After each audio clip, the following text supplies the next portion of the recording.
well. Happy Monday, gentlemen. How are you? Man, I'm great. How about yourself? I am doing very, very well for a Monday. Thank you very much. What's happening?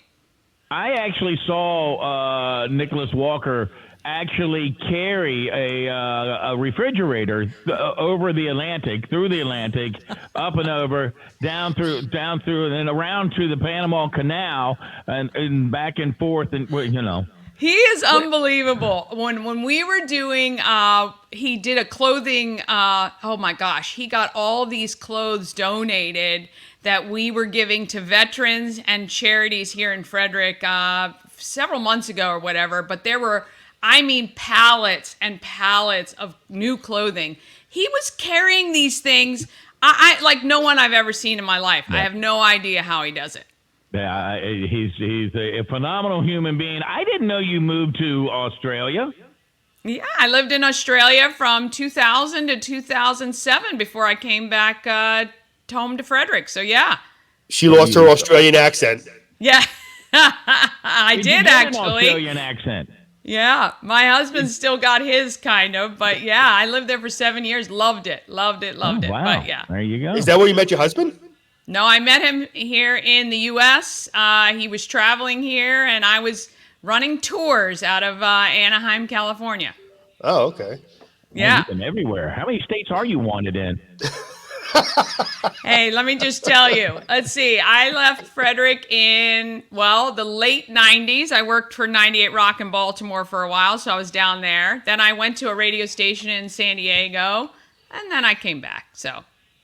Well, see, and for those of you who don't know about it, if you're in the radio business, it is okay because you get inflatable furniture because you do move everywhere. So you don't even need Nicholas Walker for that. But no, you can just deflate it, put it in your carry-on, you're good to go. Nicholas moved me and one time, and we were 30 years of stuff. Oh. And I had a huge yard sale. And then I had people who helped me pack some stuff and whatnot, and I just started handing things out, right? And yeah. So we were packing up, and my wife finally just goes, you know what? I'm done. Ask Nicholas how much more it will cost just for them to pack everything up. Yeah. And he gave us the price, and it was very reasonable. And when we got here, I said, you pack up everything in the house. And he packed up everything in the house. Things I'm like, Nicholas, I don't need this old can of paint. I really didn't need that. He's like, it was in the house. You said everything in the house. Yeah, so when we built our house here where we are, he moved us from our townhouse to storage and from storage to here. So yeah, fantastic Very nice. Guy. Very nice. All right, what's happening in news, Chris? Well, let me just say this. Radio is the only industry where you can get fired a dozen times and still find a job somewhere else and they won't judge you. So, actually, it's a badge of honor. I did get fired from 98 Rock, actually. I was 22 years old, and I still give that PD a hard time. I still talk to him. You've heard my story, but I was off the air at a radio station. I did mornings at a country station. I got off the air, went into a tiny little office, and I got a phone call from my wife, and she said, hey, guess what? Just wanted to let you know we're pregnant with our second child, Brian. And I got called into the boss's office 5 minutes later, and he says, how you doing? I said, I'm great. I'm going to have a baby again, and I'm so excited. And he goes, well, it's going to make this awfully hard. And he slides this piece of paper over and says that you are no longer employed at this radio station. Oh, my God, Bob. Yeah. It's the only career where it is literally, when they clean house, maybe somebody new comes in or whatever. It is, it's terrible. Yeah, I did nothing wrong. They were just having financial issues, and it's part of the business, and you move on. You go. That's why it's amazing that you have been, and it's very rare nowadays to find somebody like you, Bob, who stayed at a station for as long as you have. So. Well, our company too is very few radio station companies where they'll really work with you. That's why I love this company. I feel a lot safer with my job here than I would at any other company in radio. I can tell you that right now. Well, my company says, well, nobody else wants you, and we really can't afford good talent, so we'll keep you. And that's okay. I still get a paycheck. Hey, shooting for mediocrity. That's what we do every day here. It's all good. All right, Chris, let me know what's happening in Frederick. Well, I hate to be the one to stop all this laughter, but unfortunately, we're going to start off, as usual, with some bad news. One man was killed and his fiancee was assaulted during a road rage incident on July 4th, shortly after 10 p.m. in Tawnytown. Investigators learned that Devon Joseph Dabbs, a 20-year-old male with a Tawnytown address, and his 26-year-old male passenger, also of Tawnytown, exited one vehicle to the victim, Christopher Patrick Moore's vehicle. The three subjects engaged in verbal dispute, which turned physical. Now, Moore's fiancee, a 33-year-old female also from Tawnytown, arrived at the location during the altercation. She witnessed Moore being assaulted.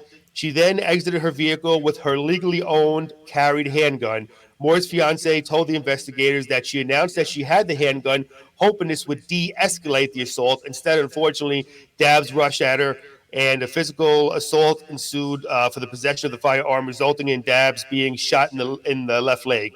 At one point, Dabbs was able to gain possession of the handgun and assaulted her with multiple strikes to the face. Dabbs then fired multiple rounds, one which struck the passenger in the hand and two which struck Moore in the chest. The female victim suffered a broken jaw and injuries to the head and face, and she was transported to a local hospital for medical treatment. Dabbs and his passenger was transported to medical treatment also with non-threatening life injuries. Moore was pronounced deceased at the scenes. On July 6, 2024, Dabbs was arrested in his Tawnytown residence without incident. He was transported to Carroll County Central Booking and charged with a criminal offense. And again, just be safe out there when you're driving. You never know what's going to happen. You never know what can happen. If somebody cuts you off, try just let it go, as hard as it may be, because it could turn into this, unfortunately. Yep. Not good. Yeah, Not good at all. So but sad. Yeah, you got to take a deep breath. Deep breath. Now, just FYI, there is a fund out there for the victim's family, just in case you want to donate. So you might want to look into that. The Asian American Center of Frederick played host on Saturday to Democratic senatorial candidate Angela Alsobrooks.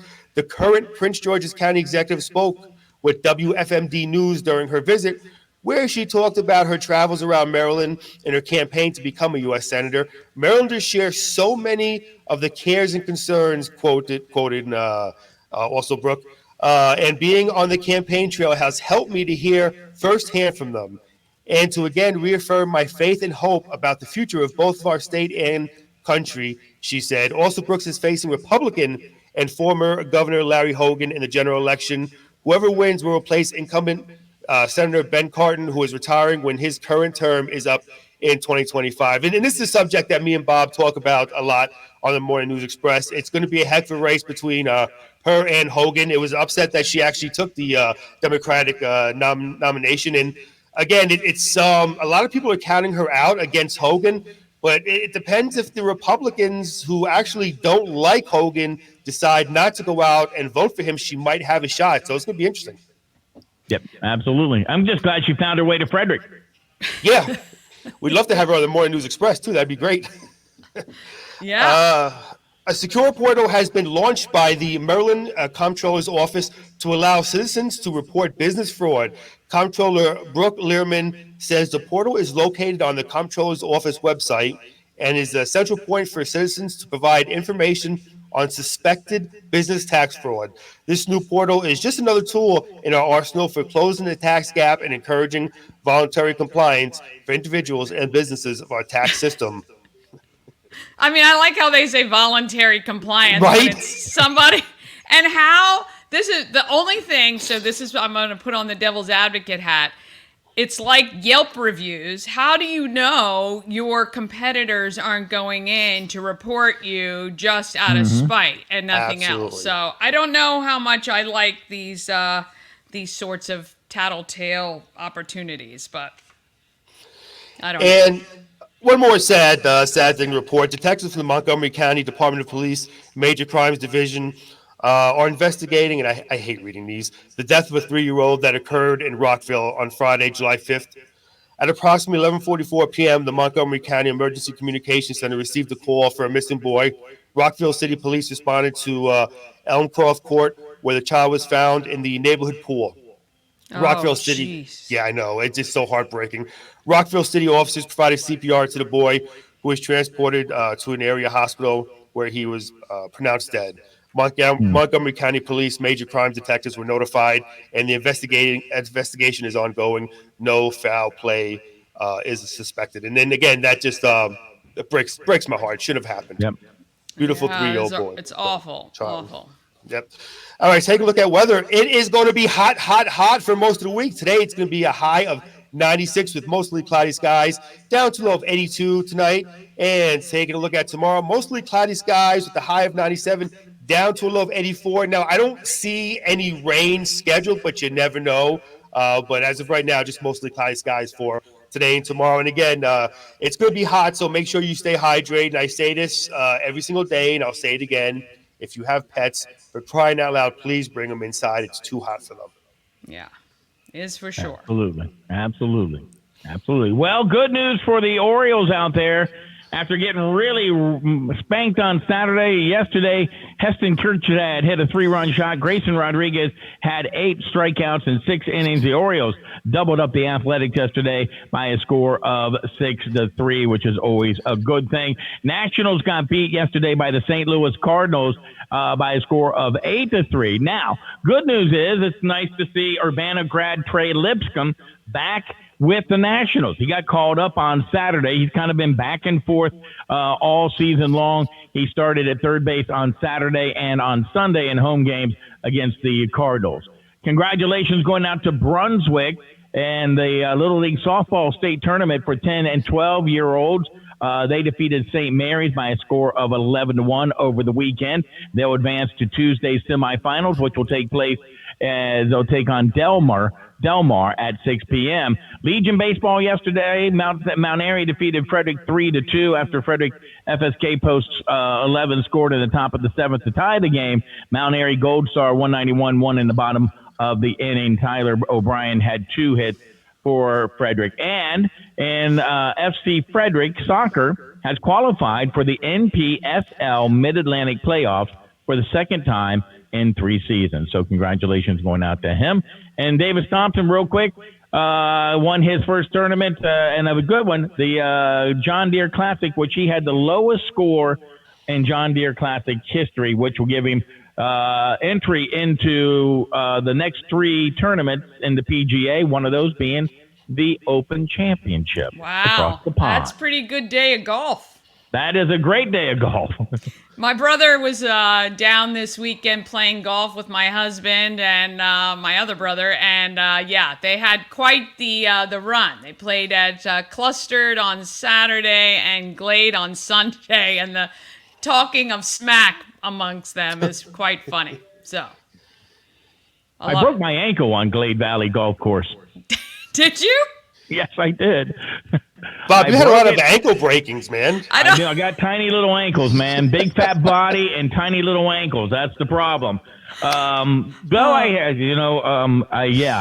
they had a hole that was covered up, and I stepped right in it, rolled it over, and then we told the story because that was like right before the 4th of July, and they still made me go to work there. Of course they did. Yeah. Can't but I have love 4th Glade of July Valley without Bob Miller.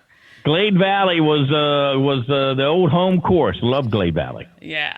So real quick, Danny, before we roll out of here, I gotta give a funny story. I love our listeners. We got some of the best listeners in the world, and I got called out. I told Bob this morning. I got called out because if you listen to the Morning News Express, you'll realize I'm a pizza snob. Okay, being from New York, I'm very picky with my pizza. So I went to Costco to do my shopping, and you can't beat the price of food over there. Saw 2 listeners who love the show. First one shook my hand. Hey, Chris Michaels, you and Bob do a great job. Said thank you. Go sit down, get my slices, go continue my shopping. A listener comes up to me, says, Chris Michaels, I listen to you every morning complaining about pizza around Frederick. What are you doing eating Costco's pizza? Yeah. I mean, look, it is what it is, okay? Inflation's high, all right? 2 slices for $4 in a soda. It's all I can afford right now. All right, give me a break. It's not terrible pizza, okay? It's better than Yeah. Pizza Hut. Oh, He I does tell work you, in radio. I will eat. I will eat any pizza at all. I will eat any pizza. Yeah, yeah. So I get it. I get it. And we'll go for the Little Caesar sometimes. Quick and easy. Just pick it up, bring it home. It's just sustenance. That's all it is. Yep, absolutely. Sustenance. All right. Well, you gentlemen have an awesome Monday. We will see you tomorrow morning, and enjoy the day. Thank you so much. All right. Thank you, Danny. Uh huh. Thank you, Danny.